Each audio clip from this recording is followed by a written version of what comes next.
Nothing too strenuous right now, but we're just monitoring his. He's played a lot of minutes lately. Just monitoring him, make sure we can get him as fresh to the weekend as possible. And Falou? Falou's sick, so he's got an upset stomach, a little bit dehydrated right now. Does he have the flu? Not that I'm aware of. I know he's getting tested. I expect him, or I assume he'll be back with us tomorrow, but I'm not too sure of the extent of his sickness. Sung Bin? Sang Bin is still left on personal reasons, so he's gone back home. So have you ruled him out? Sang Bin will be out for the weekend. The rest of the players are right now questionable. We'll probably have a very detailed answer on that tomorrow. Okay. And then there are other guys, standard City 2 situation on other guys that weren't there? Yeah, a couple of guys training and playing some minutes with City 2. It's great for me to see these guys getting minutes and playing, especially at a crucial time of the season. So we've got a couple of guys down there right now just helping that group out. Okay. How's the team been? What's the mood been? After Tuesday, we saw it be energetic. Has it been an energetic week since then? Yeah. I as mentioned on Tuesday, it was nice to see complacency not sit in. So we're coming off a point against Dallas, a win against Montreal, and in that situation, they came back in on Tuesday, and it was a feisty session. It was the guys were intense. So that was good because it shows to me, again, consistent character that they're not being complacent right now with a few results. They want to keep pushing. They want to keep challenging each other and challenging the environment that they're in. So a good intense week again, especially in the weather we've had out here being still hot for us. But that'll adjust as well to the game on the weekend. So it's been a good week. And you still haven't mathematically been eliminated. Are you still at a point where you're not going to look at experimental lineups yet for this team and still going with all of the best guys? Yeah, I think my philosophy hasn't changed in that. I think I've addressed it a few times, right? It's the training behaviors throughout the week, and then it's based on what we might see in the game from the opponents and how they've played in the previous game. I think for us, we do want to balance still being competitive and winning games. That's something we talk about with these guys all of the time. We want to finish this season well and strong. So with the remaining games that we have, we want to try and pick up as many points as possible. But as a coach and within that, I do try to find opportunities. We've seen that with Seth Antwi last week making a debut. We finished the game with 3 guys from City 2 in the team as well on the field. So it's a balancing act, absolutely, as a coach, especially at this point of the season. But being competitive for these guys and picking up as many points as possible is the primary objective. Okay, we'll go to Justin. Coach, obviously, before this stretch, you talked a lot about just being hungry to finally get the results because you thought that the play was should have determined that. You get the draw against Dallas, you get the win last weekend. Does it feel like some of that hunger that you're seeing is just finally realizing that you are getting the results that you thought you should have had? Yeah, when I've talked for a few weeks about how we've trained well, how we've been a little bit unlucky in some games, I felt like last week we started to turn the tide a little bit. A little bit of the luck, as we mentioned, fell in our favour. Whether that was, I think, Roman tipping one onto the bar, a goal brought back for offside. Some of them moments and then crucial moments in the game fell in our favour. So you need that as well as a team. All the best teams in the world have moments of luck in games. You look at a team like Liverpool, they've won the last 4 or 5 games in the 90th minute plus by 1 goal. It just falls their way for them. So can we be a team now that performs well and plays well, but doesn't have an excuse of, but this happened to us, but this happened to us. Last week we put ourselves in a situation where we played well enough to win the game. And any moments, whether that was the unfortunate back pass from Kess, we dealt with that moment well with Roman coming out, Falou cleaning it off the line, so on and so forth. So we're starting to turn the tide in that aspect. So, yeah, I think keep playing well. Hopefully a little bit of luck falls on your side, which you need to win games, and we'll see what we can do. Does that affect just player mentality of, okay, now we're going into a situation and maybe things do turn out our way versus earlier in the season where it seemed like that wasn't happening?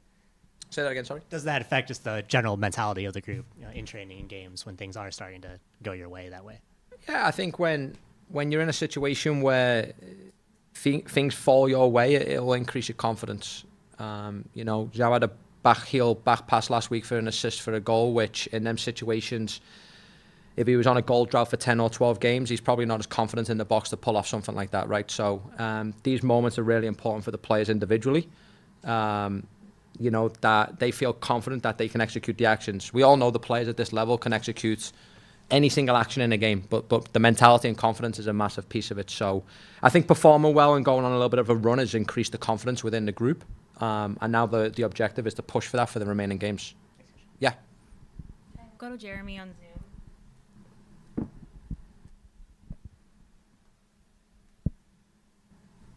After the last game, Marcel Harnell talked about seeing success in the system, building out of the bag and scoring goals. How big of a motivator it is for the players to get them to buy in? How much does that raise the level of practice when they start to see that success? Yeah, that's a massive piece when you can work on something Monday to Friday in the training environment, and then you actually see the success happening on the weekend. I'm sure it builds confidence for the players. It builds confidence for the coaching staff as well. That things we apply in training, apply out themselves on the field. So with Montreal, we saw that. We saw a good balance of us building out the back in a variety of ways. Sometimes central, sometimes playing in the wide areas and getting our fullbacks nice in advance. We saw that with the goal with Conrad. And then you can see also when the game becomes open, because we do build out and teams might press us, when it becomes open and expansive, you can see how dangerous we are there. We had a goal, like I'd mentioned a few weeks ago, with Klauss in Vancouver. We had one with Cello this week against Montreal. So we're starting to become a good team. If you get compact on us, we can hurt you in open spaces and transition. And if you drop off, we can build. So it's been good to work on both of them and have success in both of them too. And can you talk a little bit about the willingness of guys to run off of the ball? I know St-Vin's out for the weekend, but since he's come into the side, he's been willing to run, it seems, nonstop. Can you talk a little bit about how that changes what you guys are able to do in the offensive third? Yeah, it's massive. I use the word tempo changing all the time with the guys, which is you start to recognize moments to sprint, whether that's to get the ball, whether it's to open space for your teammates to get the ball. It starts in training. It starts with having an intense environment in training to make sure the players' awareness of when to do it is there, but also they need the physical capabilities and the fitness to do it as well. So last game against Montreal, I always get given a report from our performance team, and we were the highest in like high speed running and sprints and all these categories. So, and that's in the country. So that makes me feel really excited about them moments.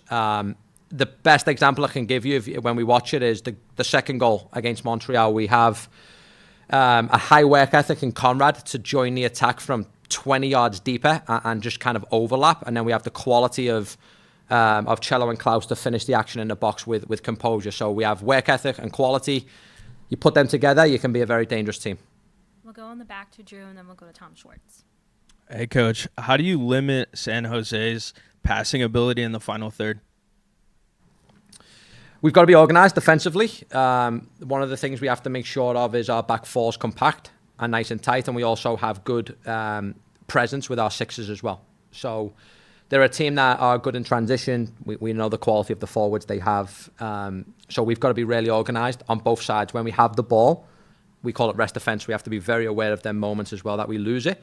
And then when they have the ball, we have to organise, we have to communicate, we have to make sure we're in situations where we're just not getting too stretched apart as a team. All right, and then how big of a game could this be for Mackay Joyner?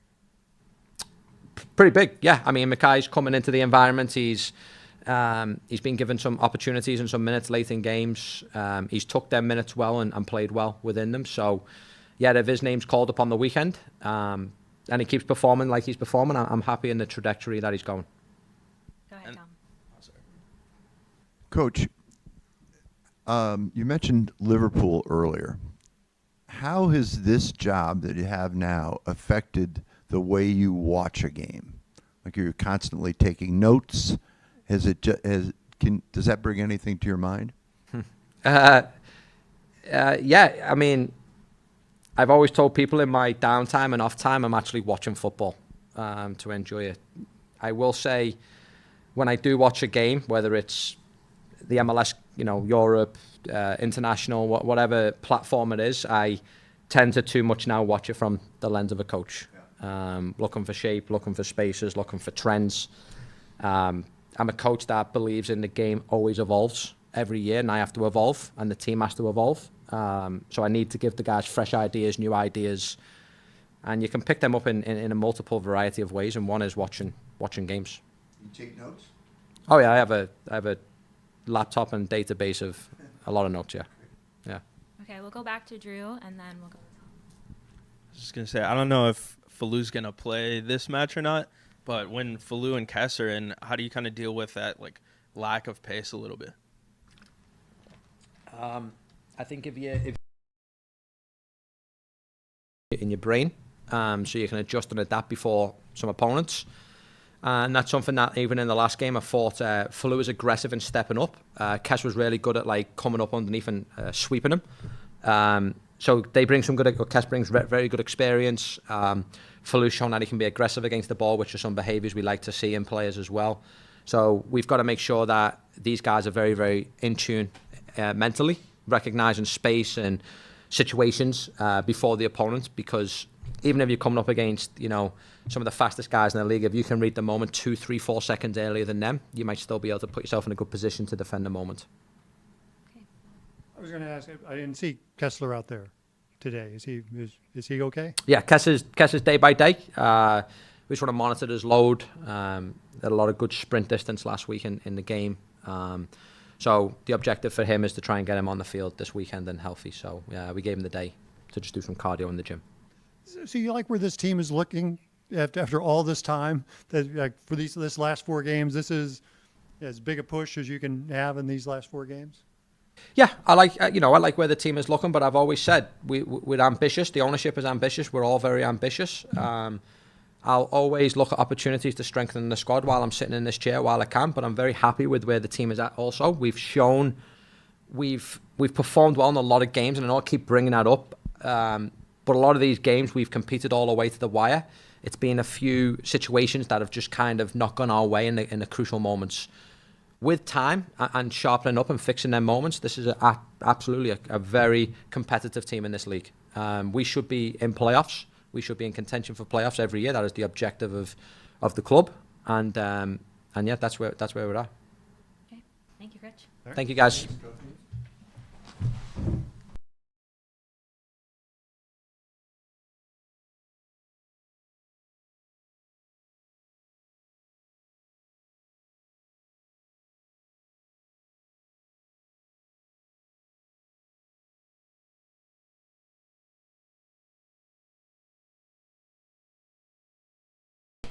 Yeah, it was my first time. You want to make a question, Zell? Kyle and Simon, they invited me to go to the game. Yeah, it was really fun. So who were you rooting for between you have Simon on one side and Kyle on the other? I think they had a bet between them. So I was just in the mirror of that, but yeah, it was. So you didn't have a rooting interest? No. I like both of the guys, Kyle and Simon. They are really close to me, so I was out of that. 5th straight game between those teams that's ended in a tie. So that's Really? yeah. Oh, I think they were hoping for a win. I think they had a really good bat, so they will have to wait for the next game. Yeah, they may have to wait many years. After the Montreal game, Marcel was saying that 80% of the credit for that goal went to your pass on that. What are you thinking as you make that play to backheel the ball? What a guy. What a guy. Give me 80% of the credits. Yeah.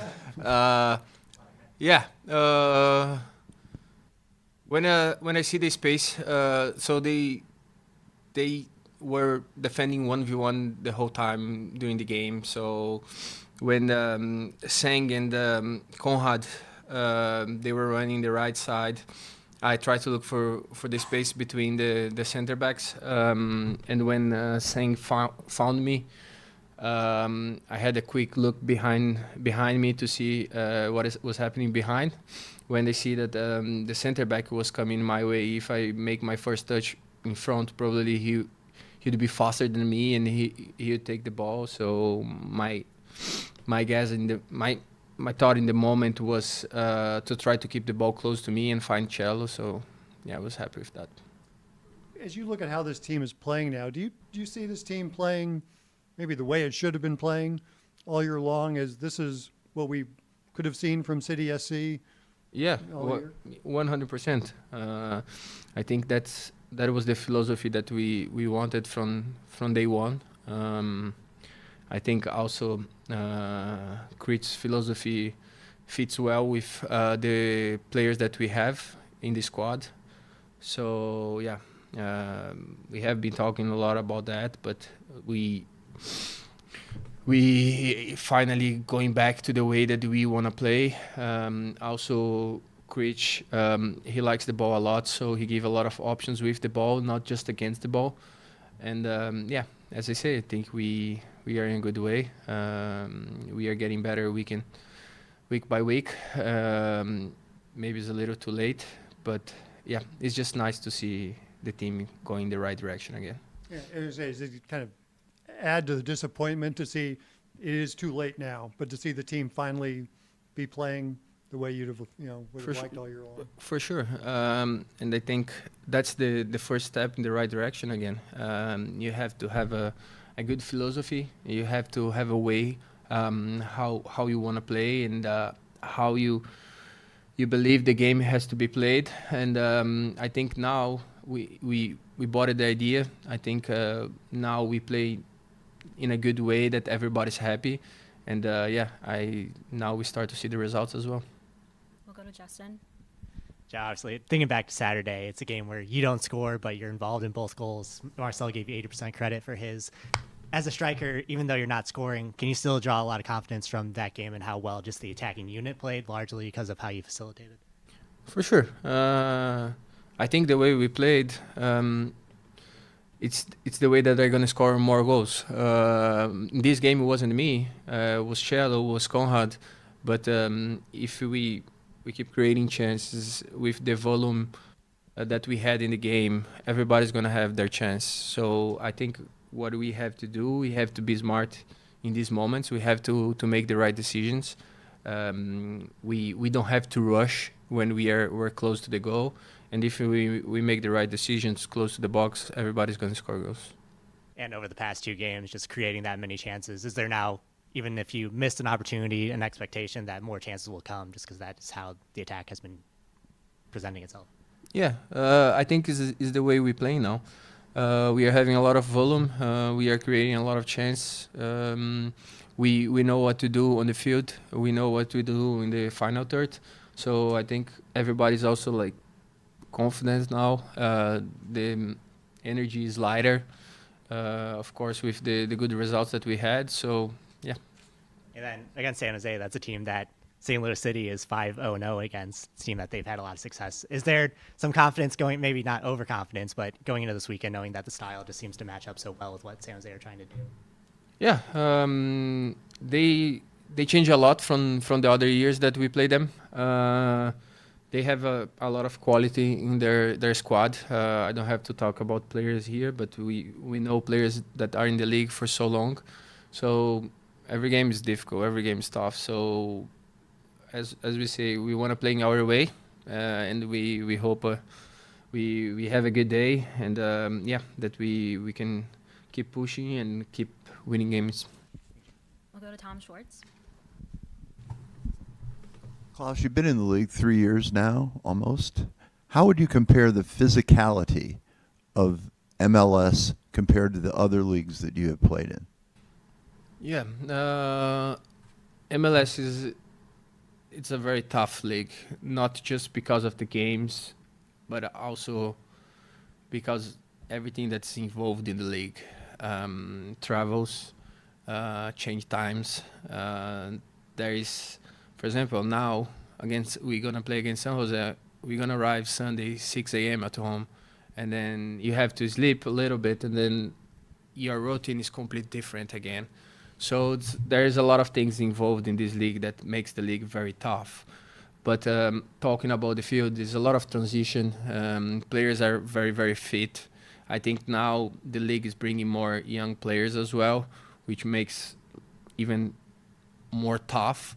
So yeah, what we can do is try to recover in the best way we can and be ready for the next training session or in the next game. Do you think there is any, I've heard this discussed, like after the ball contact, like that guys will give you an extra shove after the play is finished?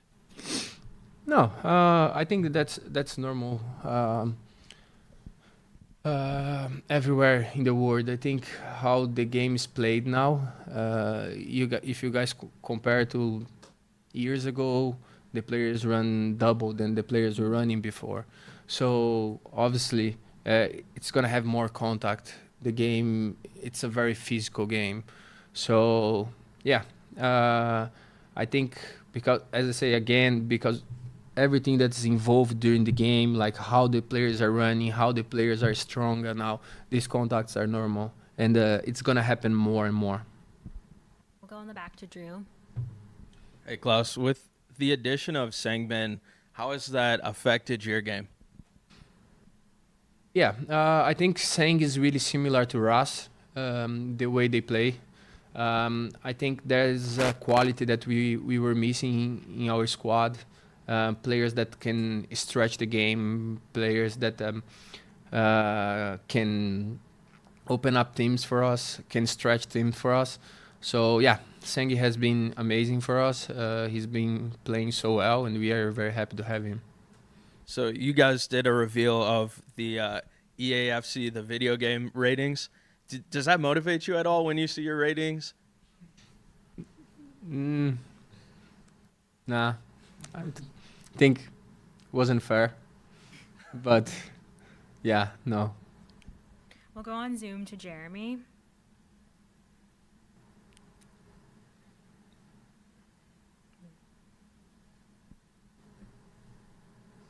Maybe not. Or maybe not. Oh, sorry, Klaus. I'm having muting issues here. Curious, as the end of the season approaches, while the playoffs might be out of reach for the team, what personal goals might you have before the end of the season wraps up? Win games. I think that's what we want. We want to finish the season in a good way. We want to build in the way we play. And yeah, the only thing that we can do is challenge each other every single day, try to get better, try to win games, and yeah, start to build for next year. Okay, we'll go to Tom. As the season ends here, we had 4 guys from City 2 who have come up. What's it like having them fresh faces, in some cases like Seth, who may not be young, but who is experienced, but this is his first chance, and Brendan, Ozzy. What's it like having this new blood into the team? Yeah, it's really good. Also really happy for them. They have been playing amazing season with City 2, and get these guys with us and see how they can perform, that they can show themselves as well. It's really important for us that they come here, they make a difference, they make an impact in training, in the games. Also, I'm really happy for them. That's what when you were young or you were in the second team, that's what you wish every single day, to be part of the first team. And I'm really, really happy for these guys because they are great guys. They have great mentality. And yeah, finally they had the opportunity to show themselves. I don't know if we've spoken to you since Lutz was let go, but obviously you go back with him a long way. What's it been like for you? Weird. I've been working with Lutz for so long. Everybody knows that he was the guy that convinced me to sign here almost 3.5 years ago. He was the face of the project. Yeah, and we've been working for so long together. Lutz is a great guy, guy that have so much love for the club, for the city, for the project. And yeah, it's tough for us to let him to see him go out of this project, but it's a decision that ownership made it, and that's not anything that we can do about it. And clearly, he was a big fan of you and your play. Yeah, Yeah, I think so. Yeah, as I say, Lutz is a great guy. Still have contact with him. Still talking to him almost every week. So hopefully I can meet him in a few days. Okay, thank you, Klaus. Thank you, guys. Thank you, guys.